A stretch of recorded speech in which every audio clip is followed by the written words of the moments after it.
अस्सलाम वालेकुम बच्चों, क्या हाल है। उम्मीद है आप सब खैरियत से होंगे।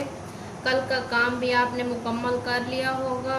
आप सबको याद होगा कल हमने नज़्म पढ़ी थी, सूरज के फ़ायदे, पढ़ाई, सवालात के जवाबात और अल्फाज जुमले। उम्मीद है आपने अपना काम मुकम्मल कर लिया होगा और घर में बैठकर उसे याद भी किया होगा।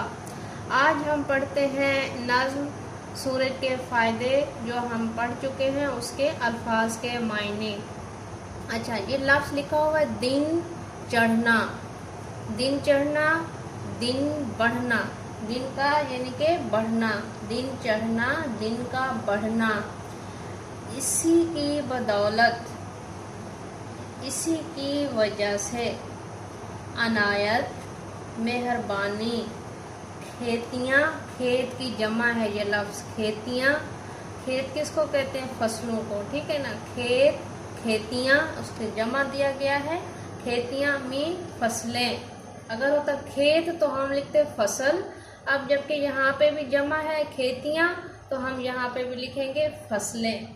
फिर आपको आपकी बुकलेट के ऊपर पेज नंबर 5 पे दिए गए हैं इमला के अल्फाज। कौन कौन से हैं? अनायत, इसी तरह से खूबसूरत करके लिखना है आपने। जितनी मर्तबा मैंने आपको बुकलेट पे दिया है, आई थिंक 5 टाइम्स मैंने दिया हुआ है, 5 टाइम्स ही आपने अनायत लिखना है और खुशखत लिखना है।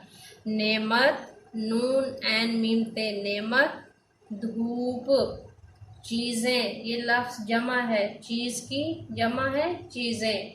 फिर आते हैं अल्फाज मुतज़ाद। क्लास 4th आपने पिछली क्लासों में, बल्कि नर्सरी से आप लोग ये प्रेप से पढ़ते आ रहे हैं अल्फाज मुतज़ाद क्या होते हैं।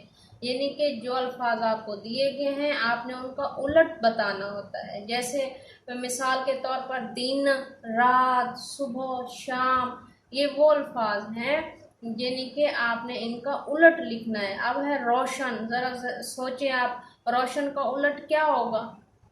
रोशनी का होता है तारीकी, अंधेरा। तो ये मैंने लफ्ज़ दिया है रोशन, थोड़ा सा चेंज करके दिया है, तो रोशन का क्या बनेगा? तारीक। बीमारी, बीमार, बीमार से है बीमारी। तंदुरुस्त, जिंदा, उलट क्या बनेगा इसका? मुर्दा। जन्नत, दोज़ख, बुलंद, पास्त। मुस्तकबिल का क्या आएगा? जी, मुस्तकबिल आर्जी। एक काम होता है मुस्तकबिल जो हम कंटिन्यूसली करते हैं, कुछ होता है आर्जी, ठीक है ना। जंग, अमन, खास, आम।